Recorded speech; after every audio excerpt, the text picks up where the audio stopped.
Bagaimana orang akan menyandingkan Allah dengan sesuatu yang tidak pernah ada, padahal dia cuma satu-satunya yang ada. Kalau dia cuma satu-satunya yang ada, maka segala yang ada itulah nyatanya akan rupa dirinya.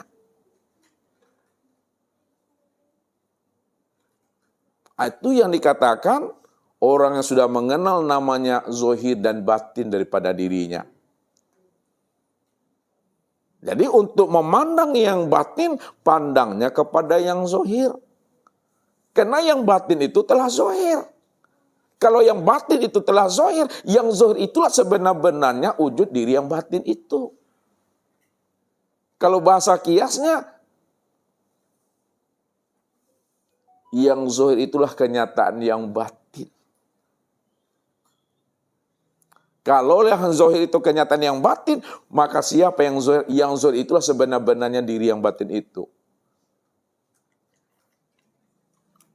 Nah, kalau Allah sudah zohir Bapak Ibu, kalau Allah sudah nyata, kalau Allah sudah wujud terang dan jelas, jangan Bapak Ibu katakan juga Allah itu gaib dan batin. Siapa yang mengatakan Allah itu gaib dan batin, apa namanya itu Pak Azam? Itu mutusannya itu. Kan pada seminang orang Singapura maha.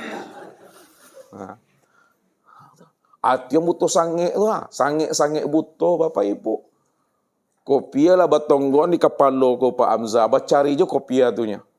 Itu mutusannya itu. Ya.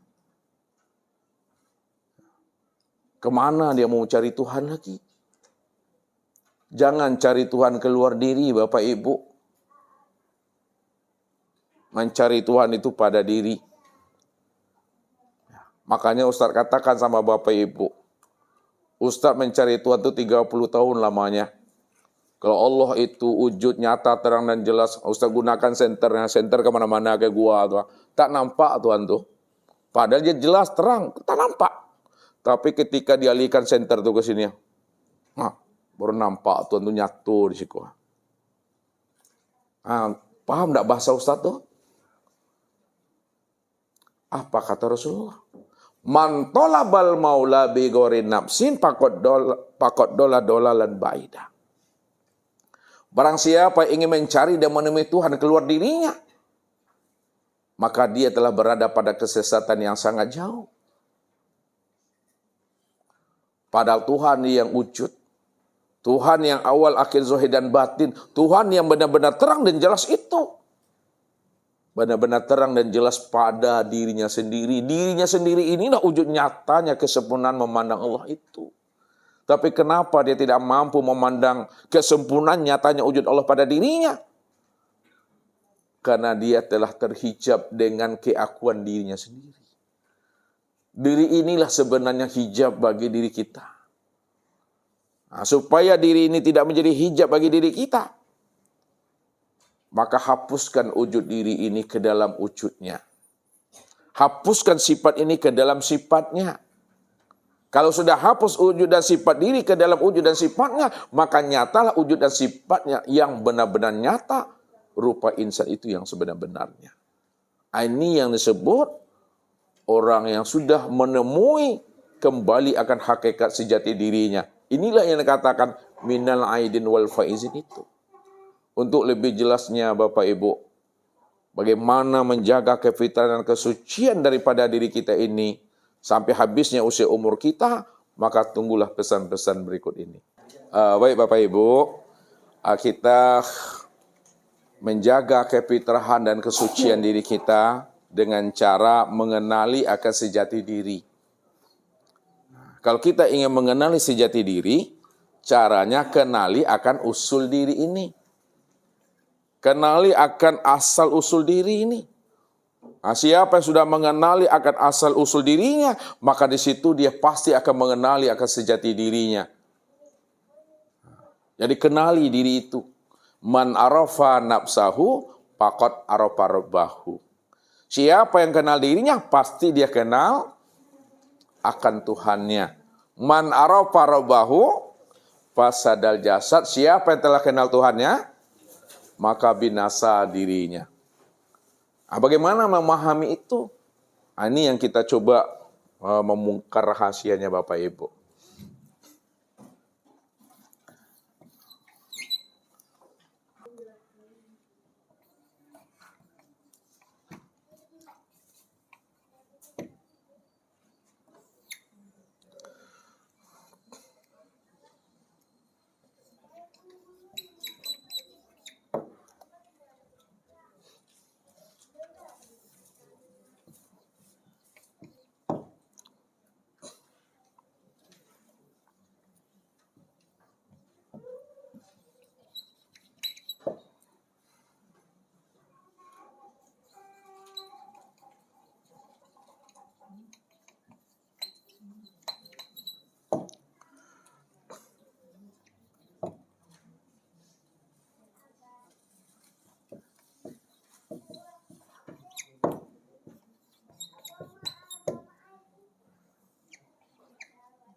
Nah, ini Bapak Ibu untuk memudahkan Bapak Ibu memahaminya. Nah, Ustaz buatkan kayak struktur atau bagan seperti ini polanya.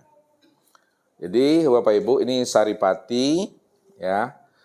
Kemudian lahir, hidup, mati.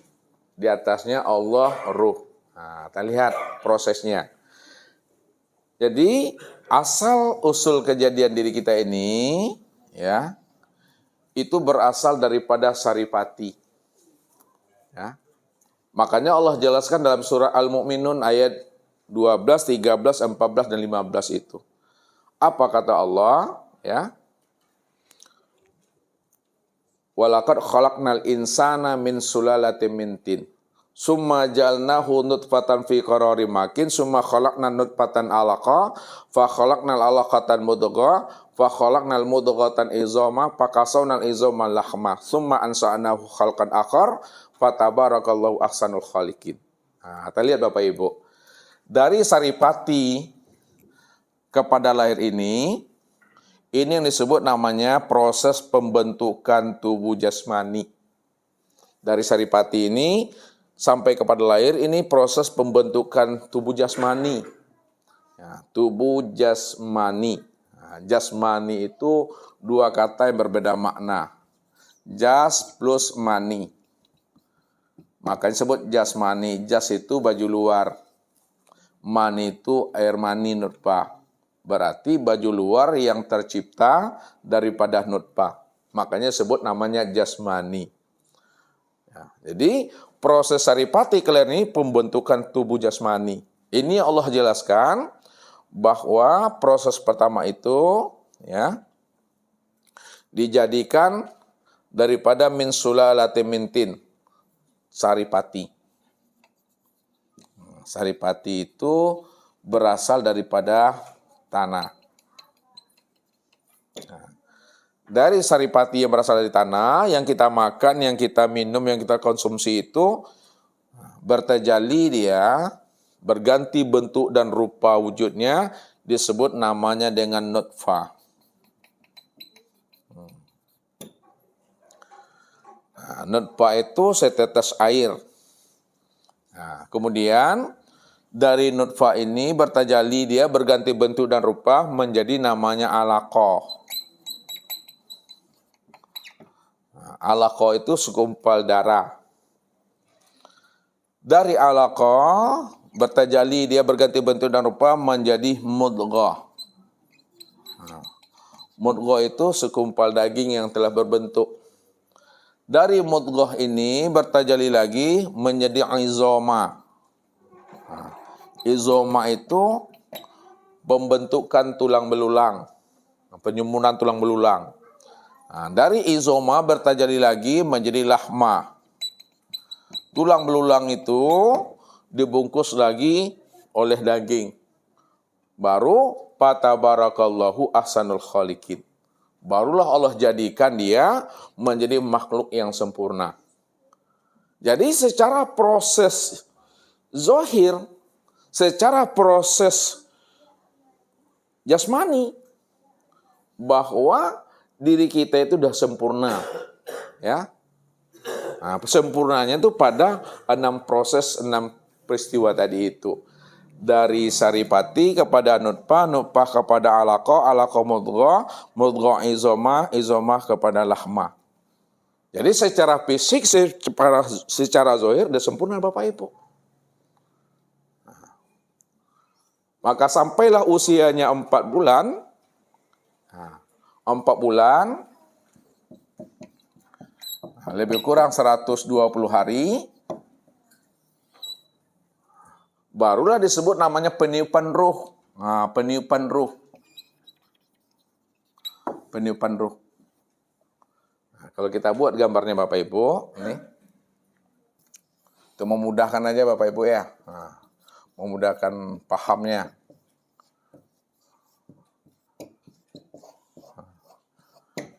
4 bulan, 120 hari, baru di situ adalah peniupan ruh namanya. Fa iza sawaituhu wa nafahtu fihi min ruhi. Apabila telah kesempurnakan kejadian daripada hambaku, wa nafahtu, maka aku tiupkan, kata Allah. Apa yang ditiupkan Allah? Wa nafahtu fihi. Fihi itu apa artinya? Ke dalamnya ini ya. Min ruhi, ruhku. Siapa yang katakan ruhku itu? Inilah yang dikatakan tajali min tajaliyatillah. Itu yang dikatakan bahagian daripada dirinya. Itulah kenyataan daripada dirinya. Itulah yang dikatakan rahasia dirinya itu. Dua yang tidak berpisah, dua yang tidak bercerai. Maka disitulah dikatakan ruh dan maha ruh. Nah, ini ruh, maha ruh.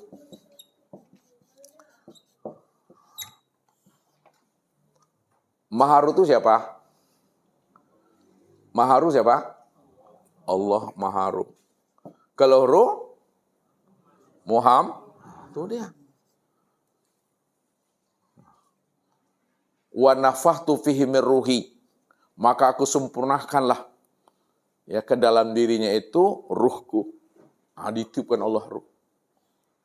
Jadi secara proses lahiriah dan batiniah sempurnalah Bapak Ibu. Ya, secara proses jasmani tadi udah berbentuk dia sendiri. Ini secara jasmani, secara fisik, secara batiniah itu peniupan ruh. Itu sempurna itu. Maka ketika ruh itu telah ditiupkan, ya, satu hari ruh itu ditiupkan ke dalam janin ini, maka disitulah disebut namanya dengan, lihat, satu hari ruh itu ditiupkan, disebut namanya dengan hayatullah.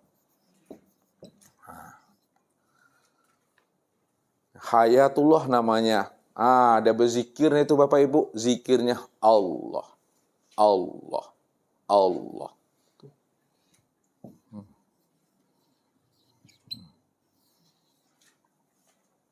Itu suatu hari baru ditiupkan. Satu hari itu sehari. Nah, itu maksudnya. Kemudian 7 hari ruh itu berada di dalam rahim ibu, maka disebut namanya dengan syuhud. Maka zikirnya al-haq. Aku yang hak itu. Aku yang Allah al-haq itu. Yang benar itu aku. Kemudian 40 hari ruh itu ditiupkan ke dalam rahim ibu pada janin itu, maka disebut namanya dengan khalaqa. Maka zikirnya itu adalah subhanallah.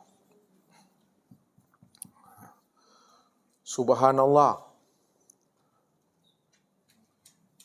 Kemudian 3 bulan.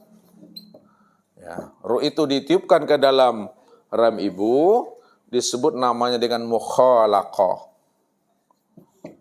Zikirnya alhamdulillah. Udah menyebut alhamdulillah Bapak Ibu. Kemudian 7 bulan. Ruh itu dalam rahim ibu, di dalam janin itu, disebut namanya dengan lahma. Maka zikirnya Allahu Akbar. Sempurna 9 bulan, 10 hari, maka disebut namanya dengan fayakun. Maka barulah sempurna zikirnya menyatakan la ilaha illallah. Bapak Ibu,